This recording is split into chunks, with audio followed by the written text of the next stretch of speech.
तो भाई 2026 का रॉयल रंबल रोमन रेंस तो जीत गए, लेकिन भाई व्हाट इफ अगर रोमन रेंस रॉयल रंबल नहीं जीतते, क्योंकि रिपोर्ट्स हम सब ने देखी थी कितनी ज्यादा कैसे बहस हो चुकी थी रोमन रेंस और ट्रिपल एच के बीच में कि इन एक पॉइंट पे रोमन रेंस डब्ल्यूडब्ल्यू के टीवी शोज में आने को ही तैयार नहीं थे। आपको याद होगा पूरा जनवरी यहाँ पे निकल गया कि रोमन रेंस एक भी रॉ स्मैकडाउन में फीचर नहीं हुए।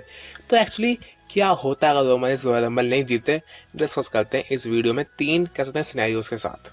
Number 1, Roman Reigns will leave WWE. अब भाई साहब ये देखो, रोमन रेंस ऐसा प्लेयर जो कि अभी इस समय डब्ल्यू से भी बड़ा है, मतलब जो स्टार पावर होल्ड करता है।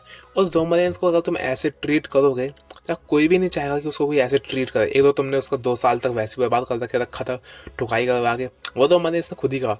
ऊपर से तुमने कोई जेन्युइन स्टार भी बिल्ड नहीं किया जो रोमन रेंस की उसने कभी पूरी कर सके, या रोमन रेंस की मेहनत जो उसने ओवर करने में लगाई वो उसको जस्टिफाई कर सके।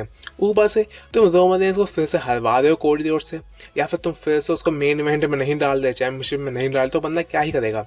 तो भाई मैं सच कह रहा हूँ, अगर यहाँ पे बात नहीं बनती, मतलब एरी मैनुअल, ट्रिपल एच, द रॉक भी शायद नहीं आ पाते उस पॉइंट पे जहाँ पे रोमन रेंस के साथ कुछ अच्छा हो मेन इवेंट में, रेसलमेनिया में।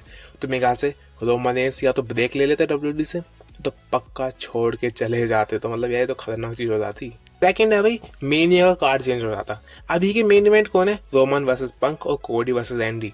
अगर ऐसा न होता, अगर रोमन मंजी नहीं जीतते, तो मेन इवेंट हमें कुछ ऐसे देखने को मिलते। CM Punk versus Bron Breakker, ठीक है, और साथ में Cody Rhodes versus Drew McIntyre versus Cody Rhodes versus Drew McIntyre in Hell in a Cell night 2 का मेन इवेंट। तो मतलब यही आप देखो, ये कार्ड देखो और अभी का कार्ड देखो, जमीन आसमान का अंदर। तो मेरे ख्याल से तो 15-20 हजार में एक मंडे नाइट रॉ जैसा सेगमेंट बन जाता है मेनिया। तो मेरे ख्याल से रोमन रेंस ने अगर रॉयल रंबल नहीं जीतते तो एक तो शायद वो रिटायर हो सकते थे, और क्या पता मेनिया की इतनी बिल्ड भी नहीं बनती।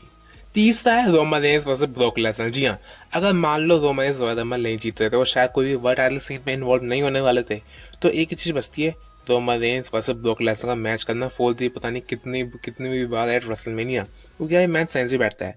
वॉर गेम्स में इन दोनों के बीच में जबरदस्त फ्यूड हुई थी, उससे पहले मंडे नाइट रॉ में भी काफी अच्छे फेस ऑफ हुए थे। तो मेरे ख्याल से डब्ल्यू के पास एक सेफ ऑप्शन रहता, ताकि वो ब्रॉक को भी अच्छा अपोनेंट दें और रोमन रेंस को भी अच्छा अपोनेंट दें। तो मेरे ख्याल से ये लड़ाई भी काफी अच्छी होती, Roman Reigns versus Brock Lesnar एक singles match, non title match, तो काफी सही रहता है।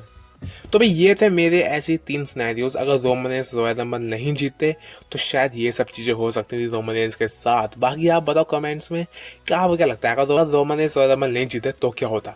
डब्ल्यूडब्ल्यूई अच्छी होती, या फिर डब्ल्यूडब्ल्यूई अभी ज्यादा अच्छी है रोमन रेंस के जीतने के बाद कंपैरेटिवली? अगर रोमन रेंस नहीं जीते तो और भी खराब होती। कमेंट्स में बताओ। मिलता हूँ आपसे नेक्स्ट वीडियो में, तब तक के लिए आई लव यू गाइस।